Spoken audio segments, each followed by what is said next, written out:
कर्म प्रधान विश्वरच राखा, जो जस करहीं सो तस फल चाखा। नमस्कार दोस्तों, मैं Om Prakash Goswami education to all YouTube channel में आपका हार्दिक स्वागत है। इस वीडियो में हम second pre board exam 2022-23 class 12th Hindi का पेपर हल करेंगे, जो कि 80 मार्क्स का और 3 घंटे का था। पेपर में 2 खंड हैं, खंड अ और खंड ब। कुल 13 प्रश्न पूछे गए हैं। खंड अ में 45 वस्तुपरक यानी एमसीक्यू टाइप प्रश्न पूछे गए हैं, जिनमें से केवल 40 प्रश्नों के उत्तर देने थे। खंड ब में वर्णनात्मक प्रश्न पूछे गए हैं। खंड अ में सबसे पहले प्रश्न संख्या 1 में एक अपठित गद्यांश पूछा गया है, जिस पर आधारित एक एक अंक के 10 एमसीक्यू टाइप प्रश्न पूछे गए हैं, 10 अंक के। दोस्तों, अपठित गद्यांश को आप इस तरह से हल कर सकते हैं। पहले गद्यांश को पढ़ें, उसके बाद उस पर आधारित प्रश्नों को पढ़ें और प्रश्नों को पढ़ने के बाद एक बार फिर से ध्यानपूर्वक यदि गद्यांश को पढ़ा जाएगा तो निश्चित रूप से आप संबंधित प्रश्नों के सही सही उत्तर अवश्य दे पाएंगे। गद्यांश देखिए, बहुत ही सुंदर गद्यांश है। इस संसार को कर्म क्षेत्र कहा गया है, सारी सृष्टि कर्मरत है, छोटे से छोटा प्राणी भी कर्म का शाश्वत संदेश दे रहा है। प्रकृति के साम्राज्य में कहीं भी अकर्मण्यता के दर्शन नहीं हो रहे हैं। सूर्य, चंद्र, पृथ्वी, ग्रह, नक्षत्र आदि निरंतर गतिशील हैं। नियमानुकूल सूर्योदय होता है और सूर्यास्त तक किरणें प्रकाश बिखेरती रहती हैं। रात्रिकालीन आकाश में तारावली तथा नक्षत्रावली का सौंदर्य बेहद उठता है। क्रमशः बढ़ती घटती चंद्रकला के दर्शन होते हैं। इसी तरह विभिन्न ऋतुओं का चक्र अपनी धुरी पर चलता रहता है। नदियाँ अविरल गति से बहती रहती हैं। पेड़ पौधों, पशु पक्षी सबके जीवन में सक्रियता है। पेड़ पौधे, पशु पक्षी सबके जीवन में सक्रियता है। वस्तुतः कर्म से परे जीवन का कोई उद्देश्य नहीं है। मनुष्य का जन्म पाकर हाथ पैर तो हिलाने ही होंगे। हमारे प्राचीन ऋषियों ने शतायु होने की किंतु कर्म करते हुए जीने की इच्छा प्रकट की थी। इतिहास साक्षी है कि कितने ही भारतीय युवकों ने कर्म शक्ति के बल पर चंद्रगुप्त की भांति शक्तिशाली साम्राज्यों की स्थापना की। आधुनिक युग में भारत जैसे विशाल जनतंत्र की स्थापना करने वाले गांधी, नेहरू, पटेल आदि कर्म पथ पर दृढ़ता के ही प्रतिरूप थे। दूसरी ओर इतिहास उन सम्राटों को भी रेखांकित करता है जिनकी अकर्मण्यता के कारण महान साम्राज्य नष्ट हो गए। वेद, उपनिषद, कुरान, बाइबल आदि सारे धर्म ग्रंथ कर्मठ मनीषियों की ही उपलब्धियां हैं। आधुनिक ज्ञान विज्ञान की गौरव गरिमा उन वैज्ञानिकों की देन है जिन्होंने साधना की बलवेदी पर अपनी हर सांस समर्पित कर दी। विज्ञान कर्म का साक्षात प्रतीक है। सुख समृद्धि के शिखर पर आसीन प्रत्येक जाति कर्म शक्ति का परिचय देती है। अब इस पर आधारित प्रश्नों को देखिए। पहला प्रश्न, किसके साम्राज्य में कहीं भी अकर्मण्यता के दर्शन नहीं होते? तो इसका सही उत्तर है ख, प्रकृति के। अगला प्रश्न, सूर्य, चंद्रमा आदि कैसे ग्रह हैं? तो इसका सही उत्तर है ग, गतिशील। तीसरा प्रश्न, किसका चक्र चलता रहता है? तो सही उत्तर है क, ऋतुओं का। चौथा प्रश्न, हमारे ऋषियों ने कैसे होकर जीने की इच्छा प्रकट की है? तो सही उत्तर है ग, कर्मवीर होकर। पांचवा प्रश्न, भारतीय युवकों ने कर्म शक्ति के बल पर किसकी भांति साम्राज्यों की स्थापना की? तो इसका सही उत्तर है घ, चंद्रगुप्त मौर्य की भांति। छठा प्रश्न, गांधी, नेहरू किसके प्रतिरूप थे? तो सही उत्तर है क, कर्म पथ के। सातवां प्रश्न, जिसमें कथन दिए गए हैं, कथनों पर विचार कीजिए। कर्म का साक्षात रूप ज्ञान है, कर्म का साक्षात रूप विज्ञान है, कर्म का साक्षात रूप इतिहास है। उपरलिखित कथनों में से कौन सा या कौन से सही हैं? तो इसका सही उत्तर है ख, केवल दूसरा, यानी कर्म का साक्षात रूप विज्ञान है, यह सही है, बाकी सब गलत हैं। अगला प्रश्न छठा, वेद, कुरान, उपनिषद किसकी उपलब्धियां हैं? तो सही उत्तर है ख, मनीषियों की। अगला प्रश्न, गद्यांश का उचित शीर्षक बताइए। उचित शीर्षक, तो सही उत्तर है ख, कर्म का महत्व। अगला प्रश्न 10वां, निम्नलिखित कथन कारण, कथन और कारण को ध्यानपूर्वक पढ़िए। उसके बाद दिए गए विकल्पों में से कोई एक सही विकल्प चुनकर लिखिए। तो कथन है, कर्म शब्द के पर्यायवाची शब्द काम, कार्य और काज हैं। कारण, कर्म सदैव निष्क्रिय होता है, तो कारण गलत है, कथन सही है। तो इसका सही उत्तर है घ, कथन ए सही है तथा कारण आर गलत है।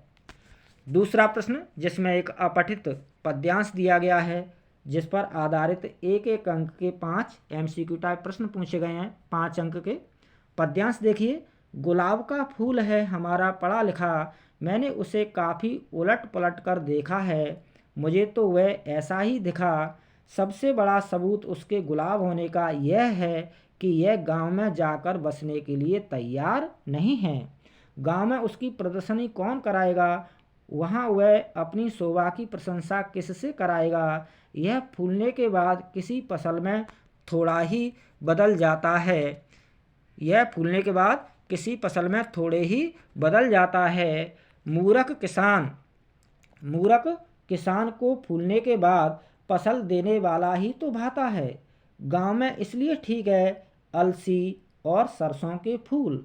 बीच बीच में यह प्रस्ताव कि गुलाब गांव में चिकित्सा करे या पढ़ाए पेश करने में कोई हर्ज नहीं है, मगर साफ समझ लेना चाहिए कि गुलाब का यह फर्ज नहीं है कि गांव जाकर खिले, अलसी और सरसों वगैरह से मिले, ढक जाए वहाँ की धूल से और वक्त बेवक्त अपनी प्रदर्शनी न कराए आमीन, गुलाब पर ऐसा वक्त कभी न आए। अब इस पर आधारित प्रश्न देखिए। पहला प्रश्न, कवि ने किसे मूर्ख कहा है? तो सही उत्तर है ख, किसान को। अगला प्रश्न दूसरा, पढ़ा लिखा गुलाब कहाँ जाकर बसने को तैयार नहीं है? तो सही उत्तर है ग, गांव में। अगला प्रश्न है, कवि के अनुसार गुलाब का निम्न में से क्या फर्ज नहीं है? वह गांव में जाकर खिले, अलसी सरसों वगैरह से मिले, वहाँ की धूल से ढक जाए। तो इसका सही उत्तर है घ, उपर्युक्त सभी। अगला प्रश्न चौथा, बीच बीच में कौन सा अलंकार है? बीच बीच में कौन सा अलंकार है? तो इसका सही उत्तर है घ, पुनरुक्ति प्रकाश अलंकार। अगला प्रश्न, काव्यांश में कवि ने किस फसल का जिक्र किया है? गुलाब का, अलसी का, सरसों का। तो इसका सही उत्तर है घ, उपर्युक्त सभी। अथवा में एक और पद्यांश दिया गया है, देखिए। नया साल आया चलो मुस्कुराएं, जटिल जिंदगी को सरल कुछ बनाएं, सूने हृदय में भी झनकार भर दे, नया गीत कोई सहज गुनगुनाएं, तिमिर रोष है हम कहीं घिर न जाएं, जिसे दूर छोड़ा वही फिर न आए, अभी तक कहीं हम बिखरे हुए हैं, सवेरे का सूरज मिलकर उगाएं, जहाँ बन गई दूरियां कुछ घटाएं, अकेले खड़ा जो उसे संग लाएं, अभी कितनी बातों में उलझे हुए हैं, नई सोच से हम नया हल सुझाएं, करें सस्य श्यामल धरा को घटाएं, बिखराएं खुशबू वतन की हवाएं, बनाकर यहाँ पर भरोसे का मौसम, बंजर भूमि पर अब नया हल चलाएं। अब इस पर आधारित प्रश्न देखिए। पहला, कवि के मुस्कुराने का कारण क्या है? तो इसका सही उत्तर है ग, नई आशाएं और संकल्प, यानी क और ख दोनों सही हैं, नवीन आशाएं और संकल्प। तो ग ऑप्शन सही है। अगला प्रश्न, निम्नलिखित कथनों पर विचार कीजिए। अंधकार रूपी आपसी रोष के घिरने का कवि को भय है, अंधकार रूपी आक्रोश के घिरने का कवि को भय है, नए साल के आगमन का भय है। तो इसका कथनों में से कौन सा सही है? तो क, यानी कथन 1 और 2 सही हैं। अगला प्रश्न, कवि को किससे भय है? कवि को किससे भय है?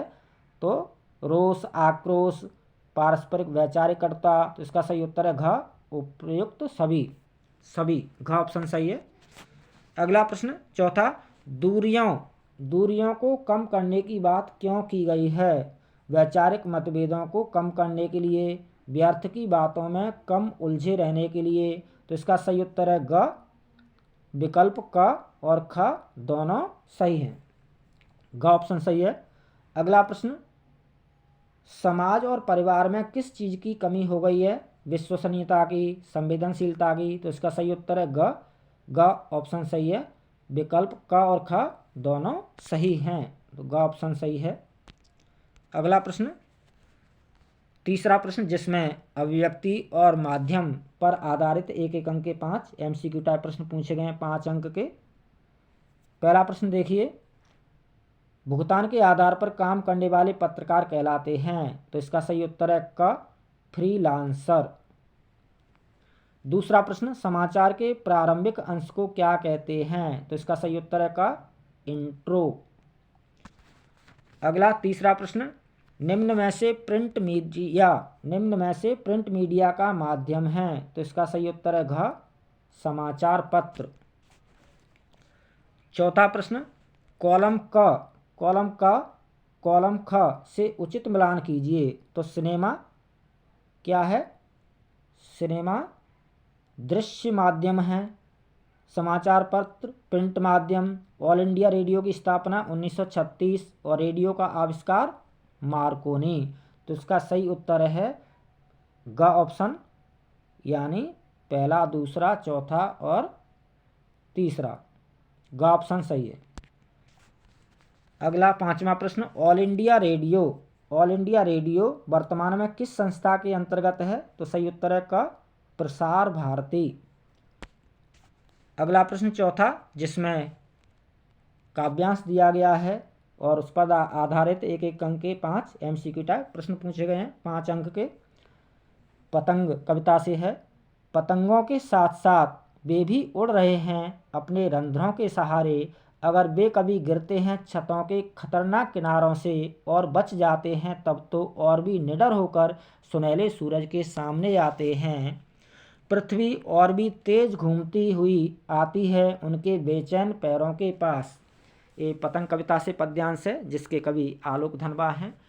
पहला प्रश्न देखिए, सुनहले सूरज के सामने आने से कवि का क्या आशय है? तो इसका सही उत्तर है ख, सूरज के समान तेजमय होना। दूसरा प्रश्न, गिरकर बचने पर बच्चों में क्या प्रतिक्रिया होती है? निडर होना, भयमुक्त होना, निर्भीक होना। तो इसका सही उत्तर है घ, उपर्युक्त सभी। पतंगों के साथ साथ वे भी उड़ रहे हैं, कौन? बच्चे। अगला, अलंकार की दृष्टि से कौन सा विकल्प सही है? तो पहला ही सही है, साथ साथ वे भी। तो इसमें पुनरुक्ति प्रकाश अलंकार है, तो पहला ही यानी क ऑप्शन सही है। अगला प्रश्न, सूरज का तत्सम रूप है। तो पहला ही ऑप्शन सही है क, सूर्य सूरज का तत्सम रूप है। अगला प्रश्न, पठित गद्यांश दिया गया है, जिस पर आधारित एक एक अंक के 5 प्रश्न पूछे गए हैं एमसीक्यू टाइप। गद्यांश देखिए, ये भक्तिन पाठ से है, जिसकी लेखिका महादेवी वर्मा जी हैं। जीवन के दूसरे परिच्छेद में भी सुख की अपेक्षा दुख ही अधिक है। जब उसने गेंहुए रंग और बटिया जैसे मुख वाली कन्या के 2 संस्करण और कर डाले, तब सास और जेठानियों ने होठ बिचकाकर उपेक्षा प्रकट की। उचित भी था, क्योंकि सास 3 कमाऊ वीरों की विधात्री बनकर मचिया के ऊपर विराजमान पुरखिन के पद पर अभिषिक्त हो चुकी थी, और दोनों जेठानियां काकभुसुंडी जैसे काले लालों की क्रमबद्ध सृष्टि करके इस पद के लिए उम्मीदवार थीं। छोटी बहू के लीक छोड़कर चलने के कारण उसे दंड मिलना आवश्यक हो गया। अब इस पर आधारित प्रश्नों को देखिए। ये भक्तिन पाठ पर आधारित गद्यांश है। प्रश्न देखिए, भक्तिन के जीवन के दूसरे परिच्छेद में ऐसा क्या हुआ जिसके कारण उसकी उपेक्षा शुरू हो गई? तो इसका सही उत्तर है ग, 3 कन्याओं को जन्म देना। दूसरा प्रश्न, लेखिका ने भक्तिन की उपेक्षा उचित किस प्रकार कहा है? तो इसका सही उत्तर है क, व्यंग में। व्यंग में कहा है लेखिका ने ऐसा। अगला प्रश्न, जेठानियों को सम्मान क्यों मिलता था? तो इसका सही उत्तर है ख, पुत्रों को जन्म देने के कारण। अगला प्रश्न, निम्नलिखित कथन कारण को ध्यानपूर्वक पढ़िए और उसके बाद दिए गए विकल्पों में से कोई सही विकल्प चुनकर लिखिए। कथन है, छोटी बहू का अपराध 3 लड़कियों को जन्म देना है। कारण, छोटी बहू का अपराध सिर्फ सबसे छोटी बहू होना है। तो इसका सही उत्तर है घ। घ ऑप्शन सही है। कथन ए सही है तथा कारण आर गलत है। घ ऑप्शन सही है। गद्यांश 5वां प्रश्न देखिए, गद्यांश के आधार पर निम्नलिखित कथनों पर विचार कीजिए। अवसिक्त का अर्थ सींचा हुआ है, अवसिक्त का अर्थ लिप्त है, अवसिक्त का अर्थ लचीला है। तो इनमें से इन कथनों में से सही है तो सही ऑप्शन है क, केवल एक, यानी पहला ही कथन सही है। अवसिक्त का अर्थ सींचा हुआ होता है। अगला प्रश्न 6, जिसमें वेतान भाग 2 के पाठों पर आधारित एमसीक्यू टाइप प्रश्न पूछे गए। एक अंक के 10 प्रश्न पूछे गए, 10 अंक के। पहला प्रश्न देखिए, यशोधर बाबू अपने ऑफिस में आखिरी फाइल को किस रंग के फीते से बांधते हैं? तो इसका सही उत्तर है ग, लाल रंग के फीते से। दूसरा प्रश्न, सिल्वर वेडिंग कहानी में किन परिस्थितियों को दर्शाने का प्रयास किया गया है? तो इसका सही उत्तर है ग, पारिवारिक परिस्थितियों को। तीसरा प्रश्न, आप लोगों की देखा देखी सेक्शन की घड़ी भी सुस्त हो गई, यह वाक्य किसके द्वारा कहा गया? तो इसका सही उत्तर है ग, यशोधर बाबू यानी यशोधर पंत द्वारा। अगला प्रश्न चौथा, जूझ कहानी के लेखक कौन हैं? तो इसका सही उत्तर है ग, आनंद यादव। आनंद यादव द्वारा रचित जूझ किस विधा की रचना है? तो इसका सही उत्तर है ख, उपन्यास। आनंद यादव के द्वारा झोबी नाम से मराठी भाषा में उपन्यास लिखा गया था, जिसको झोबी को हिंदी में जूझ कहते हैं।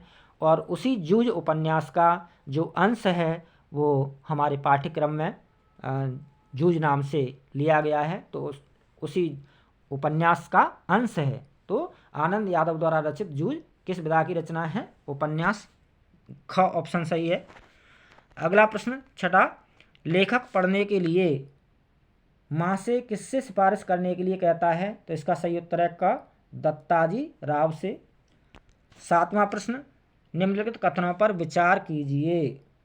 अतीत के दबे पाँव की रचना राजेंद्र प्रसाद ने की, अतीत के दबे पाँव की रचना ओम थारमी ने की। तो इसका सही उत्तर है ख, केवल दूसरा ऑप्शन सही है, यानी अतीत के दबे पाँव की रचना ओम थानवी ने की है।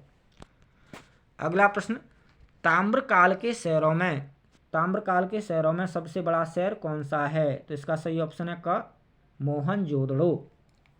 अगला प्रश्न, मोहनजोदड़ो नगर की खुदाई के समय कौन सी वस्तुएं मिली थीं? चाक पर बने चित्रित भांडे, सड़क। तो इसका सही ऑप्शन है ग, क और ख दोनों सही हैं। ग ऑप्शन सही है, यानी चाक पर बने चित्र, भांडे और सड़कें दोनों चीज़ मिली। 10वां प्रश्न, खुदाई से प्राप्त हुआ गेहूं का रंग कैसा था? तो इसका सही ऑप्शन है ग, काला। अगला प्रश्न खंड ब पेपर का अगला पार्ट, खंड ब, जिसमें वर्णनात्मक प्रश्न पूछे गए हैं। और पहला प्रश्न 7वां प्रश्न, जिसमें अप्रत्याशित विषय में किसी एक विषय पर 120 शब्दों में रचनात्मक लेखन लिखने के लिए 4 टॉपिक दिए गए हैं। 4 में से किसी एक टॉपिक पर रचनात्मक लेख लिखना है, जो कि 6 मार्क्स का है। रचनात्मक लेख किस तरह से लिखना चाहिए, इसके लिए आप चैनल पर रचनात्मक लेखन वाला वीडियो देख सकते हैं। 8वां प्रश्न, जिसमें 3-3 अंक के 2 प्रश्न करने हैं, 6 अंक के। पहला प्रश्न देखिए, 8वें का कहानीकार द्वारा कहानी के प्रसंगों या पात्रों के मानसिक द्वंद्वों के विवरण के दृश्यों की नाटकीय प्रस्तुति में काफ़ी समस्या आती है। इस कथन के संदर्भ में नाट्य रूपांतरण की किन्हीं 3 चुनौतियों का उल्लेख कीजिए। इसमें 8वें प्रश्न में 3 प्रश्न दिए गए हैं, 3 में से कोई भी 2 प्रश्न करने हैं जो कि 3-3 अंक के हैं। अब इस कथन के संदर्भ में नाट्य रूपांतरण की किन्हीं 3 चुनौतियों का उल्लेख कीजिए। तो इस प्रश्न का उत्तर आप इस तरह से लिख सकते हैं। कहानी का नाट्य रूपांतरण करते समय पात्रों के मनोभावों को समान भाव से प्रस्तुत करना कठिन होता है। कहानी के अनुरूप दृश्य निर्माण यानी देश काल और वातावरण की प्रस्तुति करना कठिन होता है। घटना एवं दृश्य के अनुरूप संवाद निर्माण एवं उसके अनुरूप अभिनय करना कठिन होता है। इस तरह से इस प्रश्न का उत्तर लिखा जा सकता है। दूसरा प्रश्न देखिए, ख रेडियो श्रव्य माध्यम है, यह ध्वनि के माध्यम से ही संप्रेषण करता है, इसलिए नाटक में ध्वनि संकेतों का विशिष्ट महत्व है। रेडियो नाटक में ध्वनि संकेतों की महत्ता स्पष्ट करते हुए कोई 3 बिंदु अवश्य लिखी है। तो इस प्रश्न का उत्तर आप इस तरह से दे सकते हैं। रेडियो नाटक श्रव्य माध्यम है, इसमें सब कुछ ध्वनियों पर ही निर्भर करता है। दृश्य न होने के कारण देश काल और वातावरण को ध्वनियों द्वारा ही स्पष्ट किया जाता है। ध्वनियों द्वारा ही पात्रों का चरित्र उजागर करने की कोशिश की जाती है। ध्वनियों में संवाद, संगीत एवं प्रयुक्त अन्य आवाज़ें भी शामिल हैं। इस तरह से इस प्रश्न का उत्तर लिखा जा सकता है। अगला, ग रेडियो नाटक में ध्वनि प्रभावों और संवादों का क्या महत्व है। ये ख और ग दोनों ही प्रश्न लगभग समान उत्तर वाले हैं। फिर भी ग जो प्रश्न है, रेडियो नाटक में ध्वनि प्रभावों और संवादों का क्या महत्व है, इसका उत्तर इस तरह से लिख सकते हैं आप। श्रव्य माध्यम होने के कारण रेडियो नाटक की सफलता ध्वनि प्रभावों एवं संवादों पर निर्भर करती है। दूसरा पॉइंट, ध्वनियों एवं संवादों द्वारा ही दृश्य यानी देश काल और वातावरण को उजागर किया जाता है। पात्र परिचय, चरित्र चित्रण एवं पात्र की मनोदशा यानी मन का भाव, डर, खुशी, गुस्सा, मन का द्वंद्व को ध्वनियों एवं संवादों द्वारा स्पष्ट किया जाता है। श्रोता को बांधे रखने के लिए ध्वनियों एवं संवादों का प्रभावी होना चाहिए। इस तरह से इस प्रश्न का उत्तर आप लिख सकते हैं। अगला प्रश्न 9वां, जिसमें 3 प्रश्न दिए गए हैं, 3 में से कोई भी 2 प्रश्न करने हैं जिनका उत्तर 80 शब्दों में देना है लगभग, और ये 4-4 अंक के हैं, यानी 8 अंक के प्रश्न पूछे गए हैं। 3 में से कोई 2 प्रश्न करने हैं, 4-4 अंक के, 8 अंक के। पहला प्रश्न का देखिए, समाचार लेखन की एक विशेष शैली होती है, इस शैली का नाम बताते हुए समाचार लेखन की इस शैली को स्पष्ट कीजिए। ये अभिव्यक्ति और माध्यम पर आधारित है। तो इस प्रश्न का आप उत्तर इस तरह से लिख सकते हैं। 9वें प्रश्न के का आंसर आप इस तरह से लिख सकते हैं। उल्टा प्रमाणित शैली समाचार लेखन की लोकप्रिय शैली है। इसमें सबसे महत्वपूर्ण बात सबसे पहले लिखी जाती है। उल्टा प्रमाणित शैली में सबसे महत्वपूर्ण बात सबसे पहले लिखी जाती है। घटनाओं यानी सूचनाओं को उनके महत्व के घटते क्रम में लिखा जाता है। इस शैली में 6 ककारों में समाचार को लिखा जाता है, यानी समाचार असल में 6 ककारों यानी प्रश्नों का ही जवाब होता है।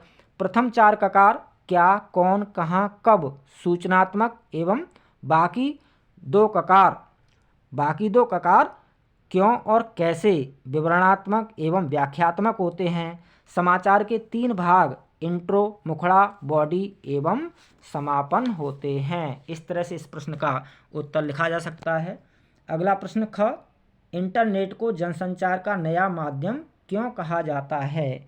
इस प्रश्न का उत्तर आप इस तरह से लिख सकते हैं। इंटरनेट जनसंचार का सबसे नया माध्यम है।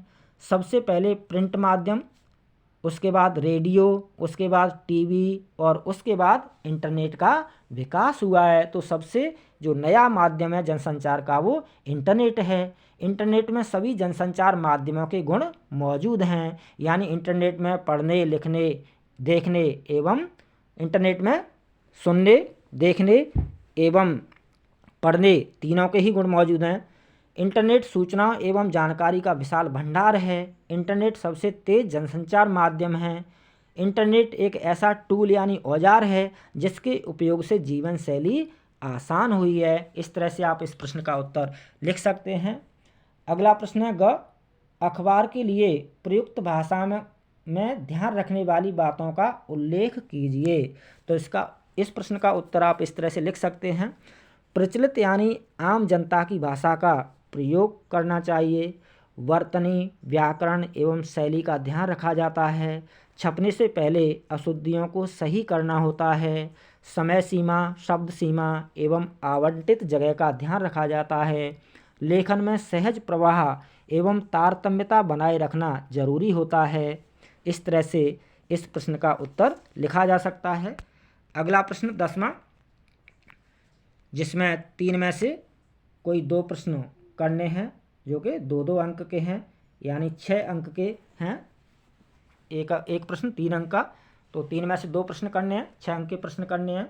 10वें का क देखिए, जथा पंख बिनु खग अति दीना, मन बिनु फन करिवर करहीना, असमम जीवन बंधु बिन तोई, ज्यों जड़ देव जियावे मोई। पंक्तियों की व्याख्या करें। तो इन पंक्तियों की व्याख्या आप इस तरह से कर सकते हैं। प्रस्तुत पंक्तियां रामचरितमानस के लंका कांड के लक्ष्मण मूर्छा और राम का विलाप प्रसंग से ली गई हैं। मेघनाथ द्वारा शक्ति बाण चलाए जाने पर लक्ष्मण मूर्छित हो जाते हैं और अपने भाई लक्ष्मण को मूर्छित देखकर बेहोश पाकर भगवान श्री राम विलाप करते हुए कहते हैं कि हे भ्राता लक्ष्मण, हे भाई लक्ष्मण, जिस प्रकार पंख के बिना पक्षी, मणि के बिना नाग एवं सूंड के बिना हाथी का जीवन दयनीय दीनहीन हो जाता है, उसी प्रकार हे भाई लक्ष्मण, तुम्हारे बिना मेरी भी दशा दयनीय और दीनहीन है। पता नहीं विधाता ने मुझे जीवित क्यों रखा हुआ है। अर्थात हे भाई लक्ष्मण, तुम्हारे बिना मैं जीवन जीने की कल्पना भी नहीं कर सकता। भ्रातृ प्रेम का अनूठा चित्रण हुआ है। सरल सहज अवधि भाषा का प्रयोग हुआ है। अनुप्रास अलंकार का प्रयोग हुआ है। करुण रस का प्रयोग है। चौपाई छंद का प्रयोग हुआ है।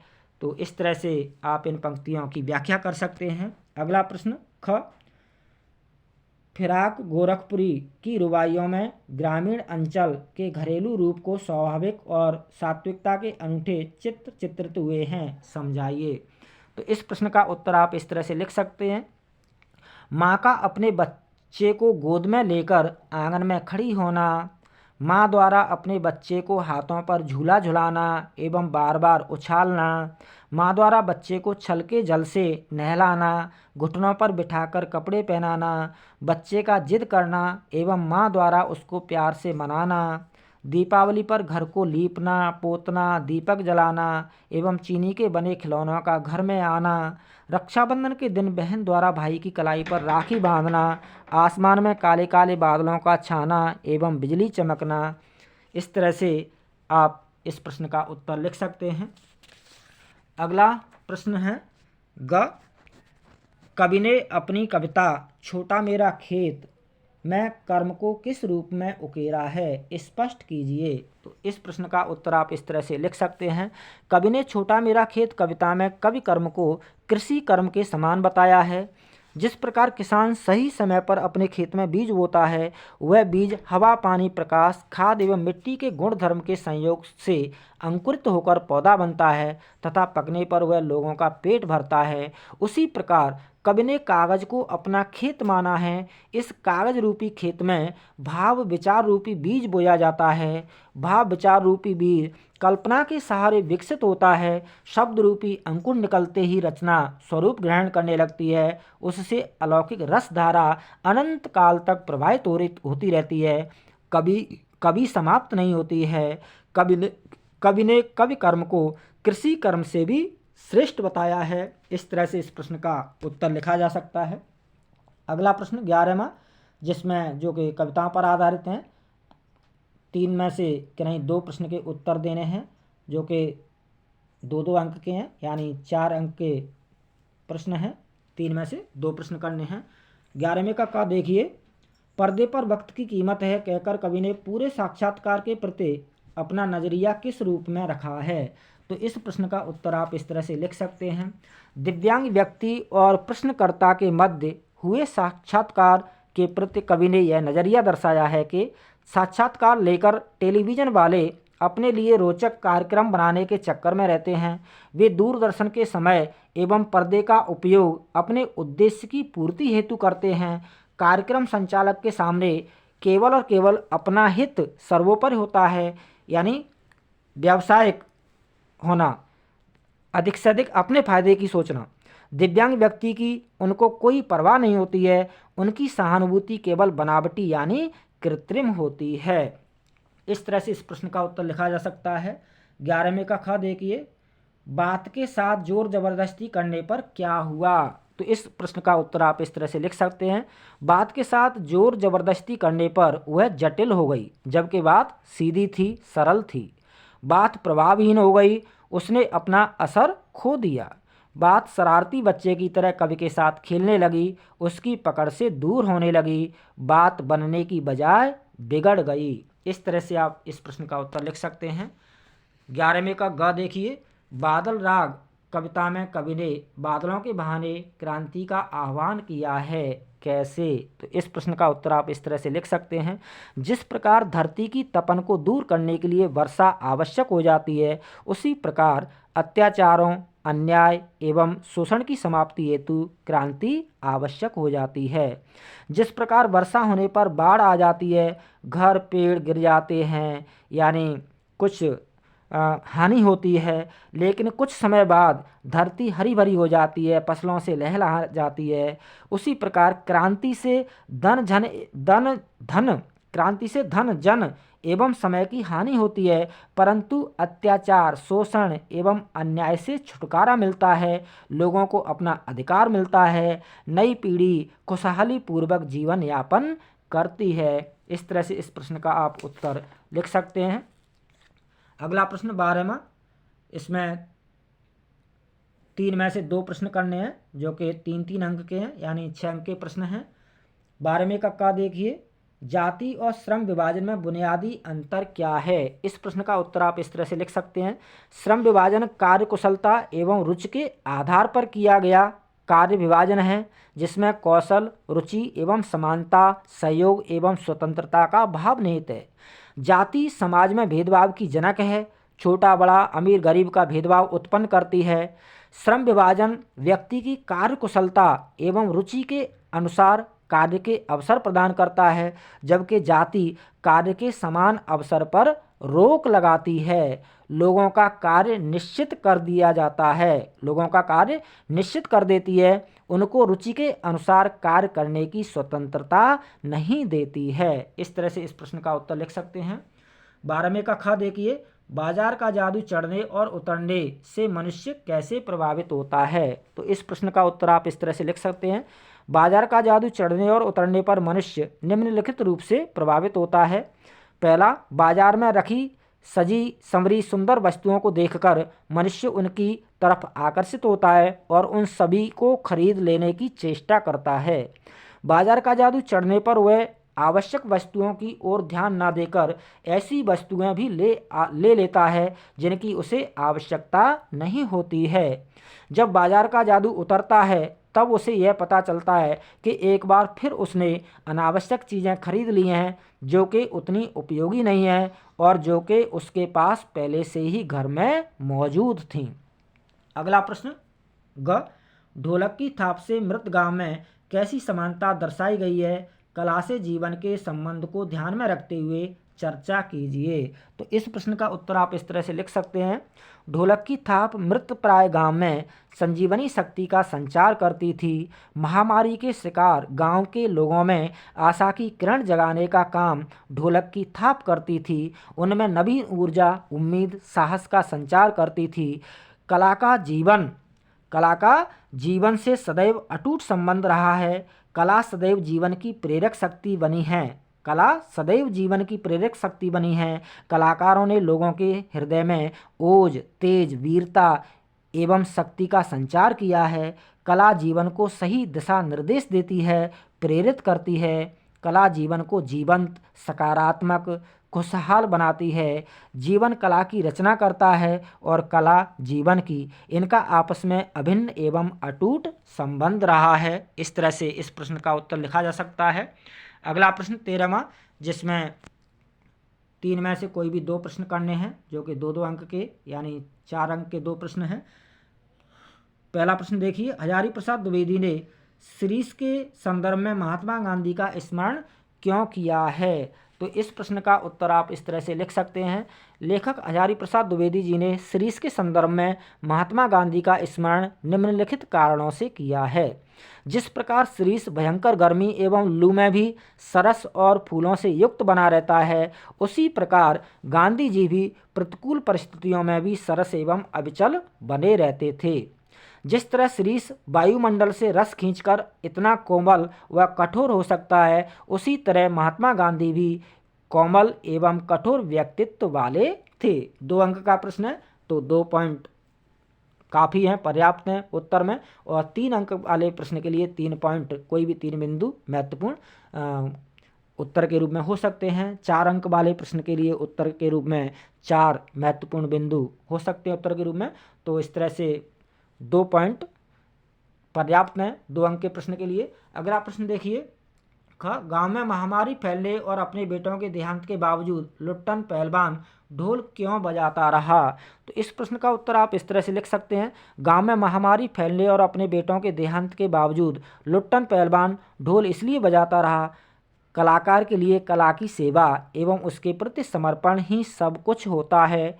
लुट्टन ढोल की थाप से ही प्रेरित होकर हारी हुई बाजी जीत सका था, तो गांव के लोग भी महामारी से लड़ सकें, हिम्मत ना हारें, इसलिए ढोल बजाता रहा। गांव के लोगों में संजीवनी शक्ति एवं हिम्मत का संचार करने के लिए पहलवान लुट्टन सिंह बेटों के देहांत के बावजूद ढोल बजाता रहा। इस तरह से इस प्रश्न का उत्तर लिखा जा सकता है। अगला प्रश्न, धर्मवीर भारती मेढक मंडली पर पानी डालना क्यों व्यर्थ मानते थे? तो इस प्रश्न का उत्तर आप इस तरह से लिख सकते हैं। लेखक धर्मवीर भारती मेढक मंडली पर पानी डालना निम्नलिखित कारणों से व्यर्थ मानते थे। पहला, जब पीने के पानी की भारी कमी है, ऐसे में पानी को मेढक मंडली पर डालना पूरी तरह से पानी की बर्बादी है। वर्षा मानसून बनने पर ही संभव है, मेढक मंडली पर पानी डालने से वर्षा नहीं हो सकती है, यह सिर्फ एक अंधविश्वास है। हमें पानी की बचत करनी चाहिए क्योंकि जल ही जीवन है। तो यह था दोस्तों second pre board exam 2022-23 class 12 Hindi का। बहुत बहुत धन्यवाद, हार्दिक शुभकामनाएं, all the best, good luck, जय हिंद।